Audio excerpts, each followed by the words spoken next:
This is the Bay Sports Hug Mini, the latest in our range of sit-in touring kayaks. The Hug Mini is a 4-metre tandem plastic kayak, which measures in at 82 centimetres wide and 38 centimetres high.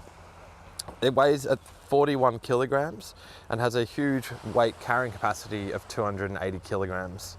So enough for most paddlers, plus a little bit of gear. This kayak is designed to be a entry-level, beginner to intermediate touring kayak, very forgiving with its extra wide beam, so it makes it very, very stable, very, very hard to tip over. The kayak itself, at 4 meters of length, gives it enough length to have excellent tracking, which is further assisted by the rudder system, but also makes it a very compact two-seater for those who might not have the storage space for a longer touring kayak like the Hug 5.1 meter. So it makes it a nice compact little touring kayak. Starting from the front of the kayak, you can see that it has a drain plug.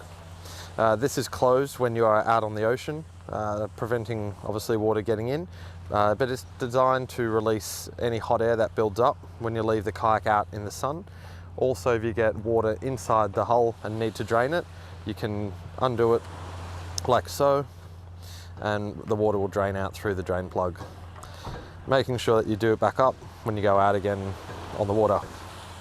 At the front, you've got these high quality, strong rubber handles, very durable, obviously a grab handle to help with transporting it. There's one located at the front and one at the rear. Moving to the front of the deck, we've got some bungee cord here. This is for storing a small little dry bag, maybe a 5 or a 10 litre one, with your day's gear.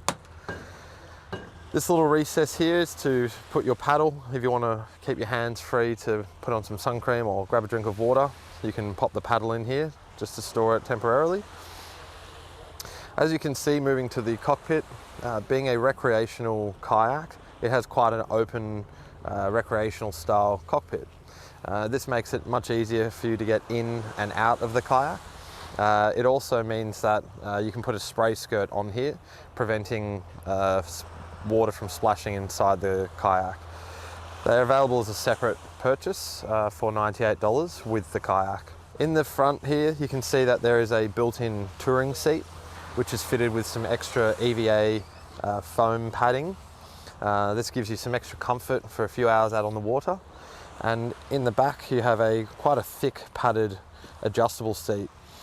It is adjustable both upwards and downwards, as well as forwards.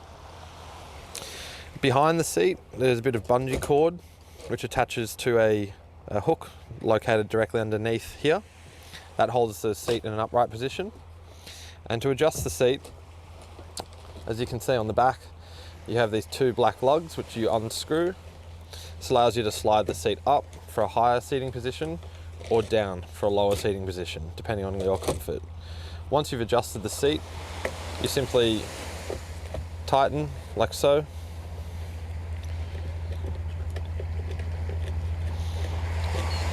Which locks the height in position. You then have a buckle here, and this can be tightened or loosened, again depending on how much forward pressure and positioning you want.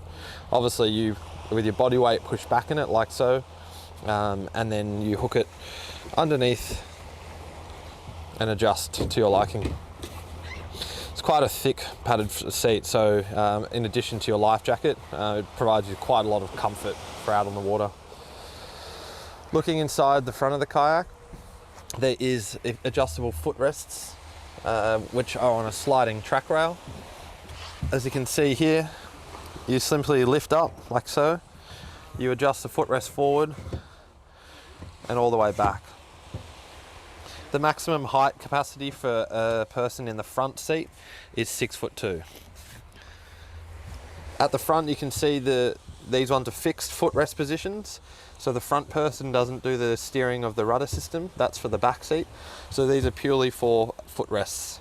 Moving to the middle, we have another storage section. You can put another dry bag there for the rear paddler, some storage. And you can see another kayak paddle holder located just in the front here. We suggest getting a paddle leash so you can attach it to here, so that if you put your paddle here and it does fall off into the water, it's not going to float away. On the side of the kayak, you've got reflective deck rigging, which runs all the way from the front down to the back. This is so boats can see you and other people can see you on the water, especially at sunset and sunrise.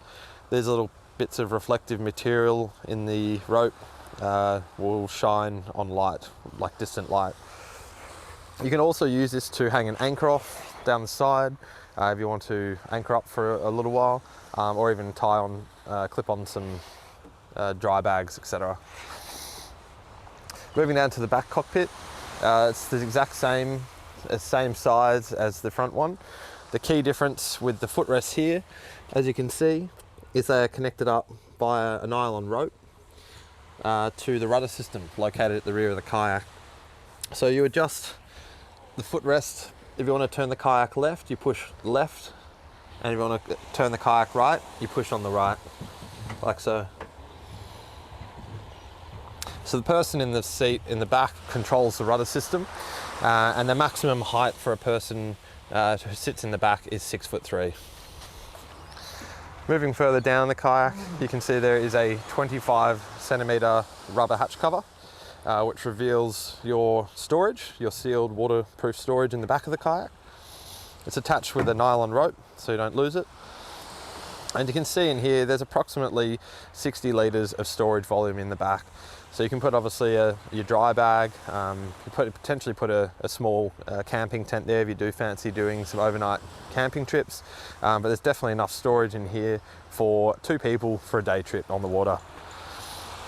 If you look inside, this rear section has a sealed bulkhead, meaning it's sealed with a marine grade silicone, which prevents any water from inside the main cockpit from affecting and getting to the rear storage. So that makes sure that whatever you put in here will stay dry. This is completely open in the back here, so there's nothing obstructing or obtruding. If you're putting like a dry bag, that whole storage area can be totally utilised. Putting the hatch cover on is simple and easy. You just put one edge around the lip, and using 2 hands like this, you just pull out, push down like that, and then finally like so, and just give it a good whack like that to ensure a good seal, total watertight seal.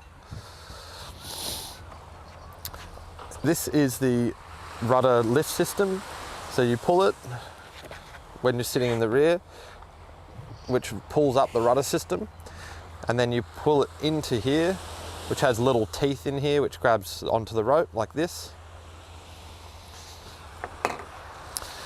As you can see, the rudder system there is now out of the water. So when you're paddling into shallow waters, the rudder system is not going to get damaged. Conversely, you want to go out for your paddle.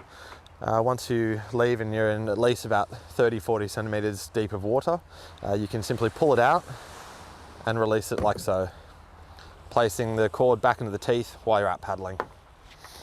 This cord runs all the way down to the rear where your second carry grab handle is. Now, when the kayak gets unwrapped by you, the rudder system isn't attached, just for transportation, it's separate. So this is how you attach the rudder system. It'll look just like this when you unwrap it. All you have to do is just squeeze that, put it through the little hole here, like so. On the other side, all you have to do is open it and loop it. There's a little groove in here, and you simply just feed it into the little groove, pull to tighten. Repeat that on the other side.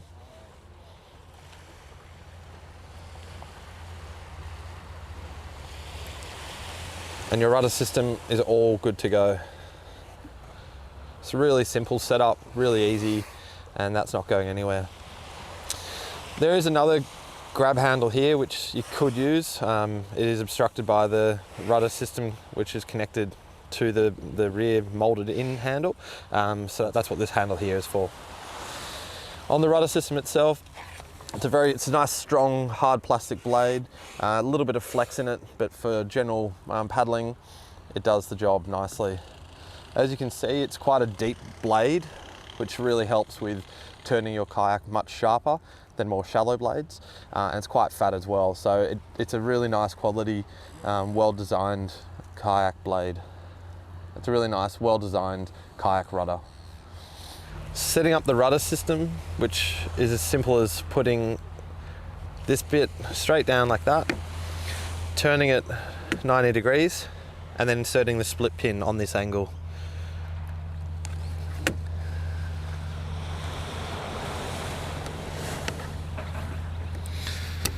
Push that all the way in, and that's it set up. So as you can see, it's a really nice wide kayak. It's designed so people can head out in a sit-in kayak, which are more traditionally associated with instability but more speed, whereas this particular Hug Mini kayak has a nice 82 centimeters of width, so it makes it feel really stable on the water. That is further assisted by a very flat hull. So as we look underneath, you can see from the front of the kayak, you've got these nice two quite deep grooved hull lines.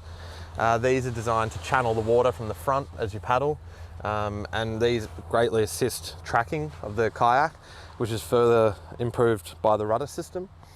As you can see, a very nice flat hull, which is what you want for stability, plus the thick sidewalls for great secondary stability as well. So very stable, enjoyable, and you won't feel tippy at all in this sit-in kayak.